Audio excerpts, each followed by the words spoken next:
Oh yeah, Eddie Murphy is still alive. And presumably living in a dungeon underneath Amazon headquarters somewhere. That was awesome, dude. I look at my leg and my foot and my ankle, my meniscus. I know I tore my whole back out, too. What, just from that? Ooh.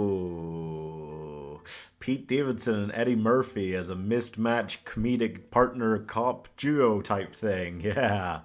Yeah. You know, normally in that kind of a situation, you would have one of them be the real loose cannon comedic one and the other one be the kind of straight-laced one. But both these guys should be playing the overly comedic one.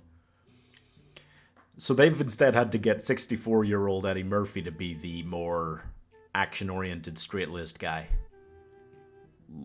The pickup stars Eddie Murphy, Pete Davidson, Keke Palmer, and Eva Longoria. I mean, Prime can be guaranteed to put a lot of names and faces on the screen when they do original films. It's just a shame that they don't care quite as much who's writing the film, yeah. Anyway, these two are armoured truck drivers, and they go on a wild day's worth of adventure, and... I mean... Like, maybe it's nitpicky, but this is America, so, like, these things, like people trying to rob armored trucks, like, this happens, right? And there's these two drivers in there, and they only have one gun between them, which already seems weird, but there's only 3 bad guys, and the drivers don't just immediately start shooting at them when they try to take over the armored truck. And then they eventually do try to shoot at them and drop their only gun almost immediately. It's just like, okay, at the end of the day... These two just aren't very good at their jobs, are they? The problem with the script is that Pete Davidson is still just being that kind of like funny man guy in the chair driving, while Eddie Murphy is by default then having to be the one who's got more of the like action man lines in the script than like comedic lines, and he's like doing all this badass stuff, and Pete Davidson's just sitting there going, "Oh yeah, hell, that's cool, man."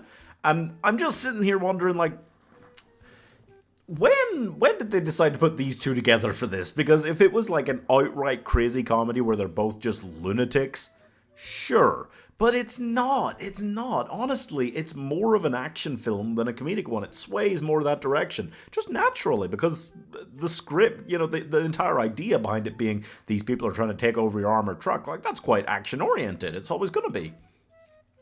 And then Keke Palmer as well. Her character, I love Keke Palmer. I think she's great. But she's kind of played off as being this, like, criminal who's, like, kind of a good guy, and it's bizarre, because she is perfectly okay with her friends, like, just shooting at these guys. Like, if they had shot them and killed them, she wouldn't have given a shit. And then it's presented later as being like, oh no, but she's really good deep down, and, like, all this, and I'm just like, The thing is, for me, I thought that first sequence where Keke and her pals are chasing these two down in their armored truck in this, like, dead zone where they can't call for help, and there's... for some reason in America, no other cars on the road in the middle of the day. I thought that was a really good sequence. A really, actually, genuinely good action sequence. And it was quite long, and I was starting to think, like, half an hour, 35 minutes in, I was starting to think, like, oh, please, if this is just the whole film, this could kind of work. It wasn't. And that's where one of my problems is, for sure. Eddie Murphy, I mean, he's still looking good, he's still kicking. Just, they give him a weird role here. Same for Keke Palmer. Pete Davidson, yeah, he just continues to solidify my opinion that he is an absolute one-trick pony. He can only play himself, and he should be left in ensemble casts. He shouldn't be anywhere near a leading man like this. It doesn't work. At least after Prime delivered that god-awful War of the Worlds film, I mean, man, they are kind of back here with like regular streaming slop levels. Like, I have a baseline in my mind for what I'm expecting when I go into just a streaming film, and this pretty much is just on the line. This is the minimum line they have to reach where I'm not actually going to like shit too violently on them.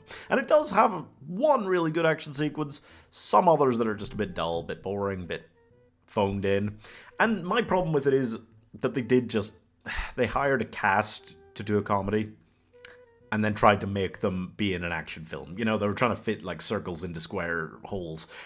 It just, with that cast, and I don't just mean the leading two, I mean Eva Longoria and Keke Palmer as well, both really funny in other things. It just feels like this should have been funnier with all of them in it, even when they were just on coasting mode.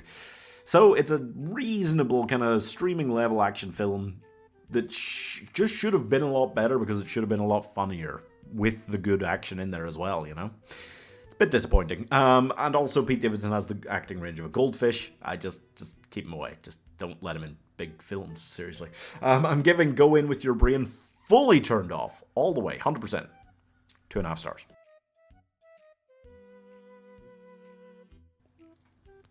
It's that 2.5 star region there. Yeah, that's streaming slop. That's exactly what I would call that region. If you told me to like label in my head what justifies getting in each category, streaming slop. Yeah, that's it. That's the one.